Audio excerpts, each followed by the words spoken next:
จะมีหลายคนถามเข้ามาว่าบ่เป้ได้เงินเดือนเท่าไรกับสลอนี่ได้เงินเดือนเท่าไรเนาะอันนี้ต้องบอกไว้ก่อนเลยว่าบ่เป้กับสลอนี่ทำงานบ่มีเงินเดือนเนาะพี่น้องเนาะบ่เป้อันได้เงินเป็นรายวันเนาะได้เงินเป็นรายวันตกอยู่วันหนึ่งกับประมาณถ้าตีเป็นบ้านของบ่เป้ก็ได้นี่เงินดูทางบ้านบ่เป้คนอื่นก็กราบทักทายสบายดีและสวัสดีพ่อแม่พี่น้องป่องปลายเนาะหมู่เพื่อนเบิร์ดสุขูสุคนสบายดีพ่อแม่พี่น้องทางฝั่งไทยฝั่งลาวพ่อแม่พี่น้องที่อยู่ทั้งต่างประเทศกันกราบทักทายสบายดีกันเบิร์ดสุขูสุคนน้ำมันนี่มาพอกับบ่เป้เชโนสแนลพี่น้องเอ้ยคือเก่าคือเดิมเนาะเพิ่มเติมกันอยู่ห้องเก่าของเดิมเช่นเก่าเช่นเคยคือเก่าคือเดิมเนาะช่วงนี้ก็บ่เป้ก็บ่ค่อยได้ลงคลิปเนาะบ่ค่อยได้ถ่ายคลิปหรือว่าบ่ได้ค่อยอัปเดตอีหยังนู่นนี่นั่นเนาะเพราะว่าช่วงนี้ก็เวียกหลายเนาะพี่น้องเนาะเมื่อยจากเวียกจากงานเนาะหลังจากที่เลิกเวียกเลิกงานมานี่บางทีกลับมาห้องนี่ก็รู้สึกว่าบ่อยากเฮ็ดอีหยังต่อนะพี่น้องรู้สึกว่าเมื่อยอ่อนเพลียเนาะบางทีก็คิดคอนเทนต์บ่ออกหรือว่าคิดอีหยังบ่ออกนะเฮาก็เลยบ่ได้คอยอัปเดตอีหยังนู่นนี่นั่นลงเนาะมื้อนี้ก็มาพบเพาะกับบ่เป้ก็เป็นวันอาทิตย์พี่น้องเอ้ยมื้อนี้ก็รู้สึกว่าอากาศเย็นเลยได้พี่น้องเอ้ยเย็นอีกแล้วบ่เป้ก็เป็นหวัดอีกเลยเนาะ อากาศเย็นแล้วก็รู้สึกว่าห่างกายก็ปรับตัวบ่ทันเนาะเดี๋ยวร้อนเดี๋ยวหนาวเนาะรู้สึกว่าอากาศช่วงมื้อนี่เย็นคักไปหน่อยบ่เป้เชื่อว่าหลายคนนี่ทำงานกลางคืนนี่อาจจะบ่ได้อาบน้ำก็มีเนาะ เว้านูฮอร์โมนกันเนาะพี่น้องเนาะมื้อนี้ก็สิมาเว้าเรื่องกัน มีหลายคนถามเข้ามาเนาะว่าถามบ่เป้ว่าบ่เป้นี่กับสลอยเนาะหรือว่ากับแฟนนี่แหละมาทำงานอยู่ในเมืองไทยนี่ได้เงินเดือนเท่าไหร่เนาะก็มี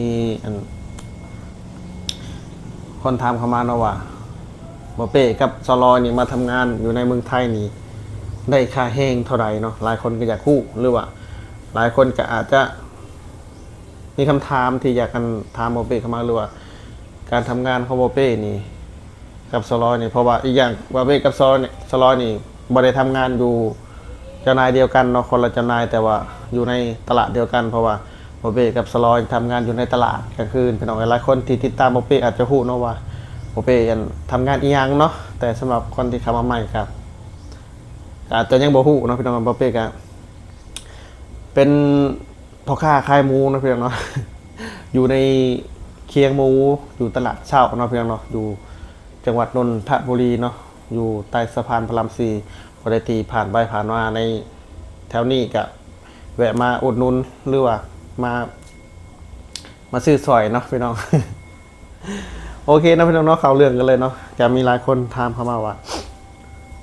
บ่เป้ได้เงินเดือนเท่าไรกับสลอยนี่ได้เงินเดือนเท่าไรเนาะอันนี้ต้องบอกไว้ก่อนเลยว่าบ่เป้กับสลอนี่ทำงานบ่มีเงินเดือนเนาะพี่น้องเนาะบ่เป้ได้เงินเป็นรายวันเนาะได้เงินเป็นรายวันตกอยู่วันหนึ่งกับประมาณถ้าตีเป็นบ้านของบ่เป้ก็ได้นี่เงินดูทางบ้านบ่เป้1,100ตอน6-7 แสนเนาะตาว่าตีเป็นเงินบ้านบ่เป้นี่ประมาณล้านปลายเนาะบ่เป้ก็บ่เชื่อว่าอันบ่เป้กับสลอยสิได้เฮ็ดได้ขนาดนี้เนาะจากเมื่อก่อนนี่บ่เป้คิดว่าเฮาต้องทำงานเท่าใดเฮาจังสิมีเงินเนาะคิดหรือว่าเฮาสิเฮ็ดเวียกได้เงินเดือนเท่าใดเฮาจังสิมีเงินเก็บอีหยังเนาะก็ในความคิดของบ่เป้ในเมื่อก่อนน่ะคิดว่าบ่เป้ตั้งเป้าไว้ว่าเราต้องเฮ็ดงานได้เดือน1เดือนประมาณ500,000หรือว่าประมาณเกือบ1,000 กว่าบาทเนาะทางเงินเมื่อก่อนเนาะถึงว่าในความคิดของเมื่อก่อนต้องทำได้ประมาณขนาดนี้ถึงสิมีเงินเก็บอีหยังนู่นนี่นั่นเนาะแต่ปัจจุบันนี้บ่เป้ก็บ่คิดบ่ฝันเลยว่าบ่เป้กับสลอยนี่สิทำมันได้เนาะ บ่เป้เชื่อว่าหลายคนนี่แรงงานลาวหลายๆคนนี่ที่มาทำงานอยู่ในเมืองไทยนี่น้อยนักสิได้เงินเดือนหรือว่าเงินรายวันประมาณนี้เนาะถ้าตกเป็น1คนนี่ประมาณคนละ 1,000 กว่าบาทเนาะพี่น้องเนาะเฮาก็สามารถเฮ็ดได้เนาะพี่น้องเนาะเฮาก็สามารถเฮ็ดได้กว่าเฮาจะมาถึงจุดนี้เฮาก็ต้องผ่าอุปสรรคอีกอย่างหลายอย่างเนาะบ่ว่าจะเคยทำงานค่าแรงขั้นต่ำมาแล้วก็เคยทำงานวันละ400-500ก็เคยเนาะเพราะว่าเฮากว่าเฮาจะผ่านมาจุดหนึ่งหรือว่ากว่าเฮาจะประสบผลสำเร็จเข้ามาอีกขั้นหนึ่งเนี่ยเฮาก็ต้องผ่านอุปสรรคหลายอย่างเนาะบ่เป้ก็บ่คิดบ่ฝันเลยว่าเฮาก็สิเฮ็ดได้เนาะเฮาก็บ่จำเป็นต้องเดินทางไปสำหรับความคิดของบ่เป้เลยบ่เป้กับสลอยคิดว่าเฮาบ่จำเป็นต้องสิเดินทางไป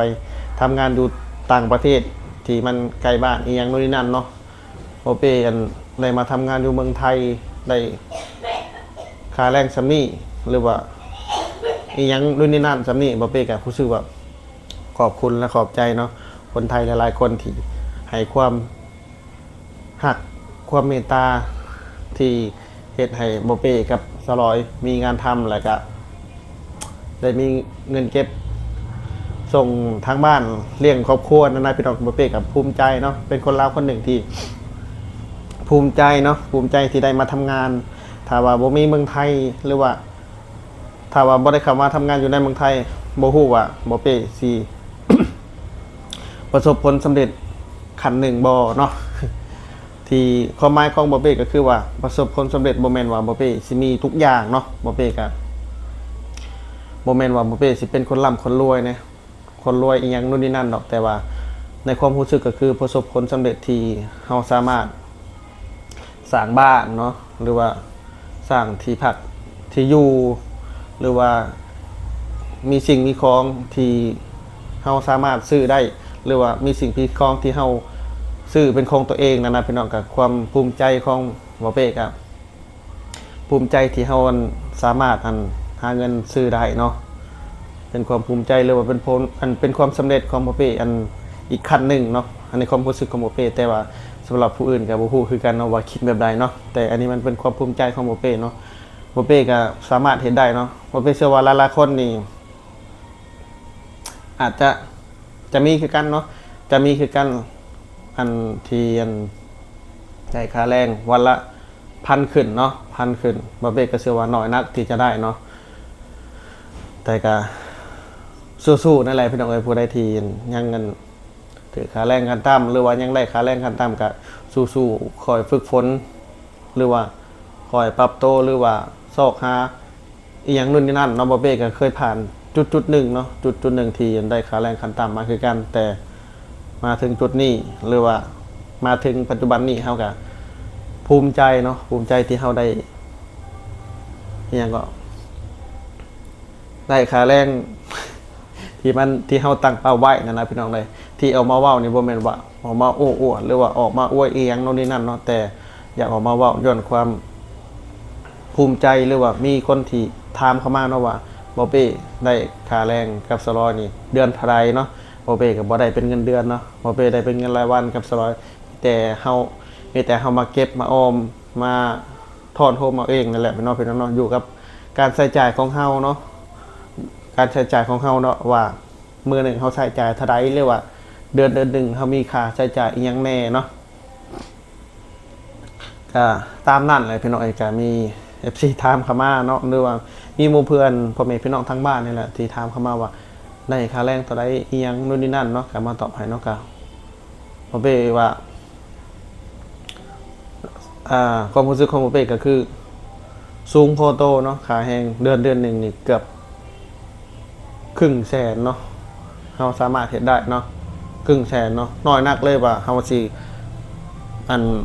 น้อยนักที่จะมีคนลาวเฮาหลายๆคนที่มีเงินเดือนสูงเนาะแต่ว่าตีเป็นเงินบ้านเฮาก็ประมาณตีเป็นเงินทางบ้านของบ่เป้ก็ประมาณ20-30 ล้านเนาะเดือนนึงก็ถือว่าพอโตเนาะ หลายคนอาจจะคิดว่าอันได้เงินเดือนสูงขนาดนี้อาจจะคิดว่ามีเงินมีคำเนาะแต่มันก็บ่แม่นแบบสั้นเนาะพี่น้องเนาะกว่าเฮาจะมาถึงจุดนี้หรือว่ากว่าเฮาจะมาได้เงินเดือนซำนี้เฮาก็ในระยะที่บ่เป้เข้ามาทำงานอยู่เมืองไทยนี่ก็ประมาณ5-6 ปีเนาะกว่าเฮาจะมาถึงจุดนี้ได้ในระยะ3-4 ปีนั่นเฮาก็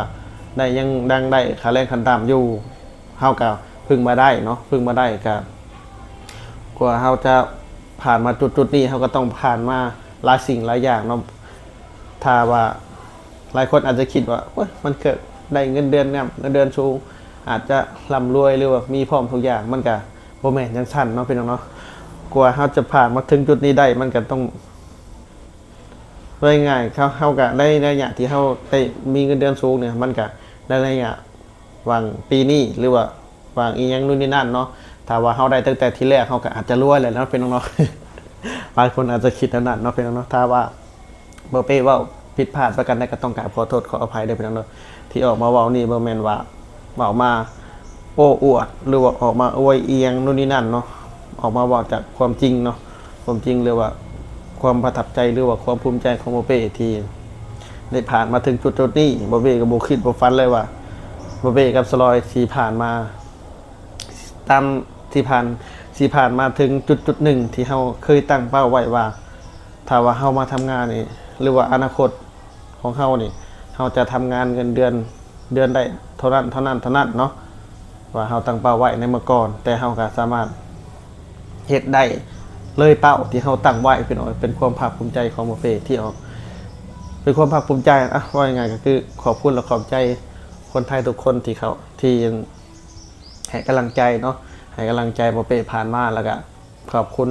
เจ้านายคนไทยของบ่เป้เนาะที่เพิ่นให้บ่เป้กับสลอยมีเวียกเหตุงานทำเนาะถ้าว่าบ่มีเพิ่นก็อาจจะบ่มีเฮาใน ทุกมื้อนี้เนาะบ่ฮู้ว่า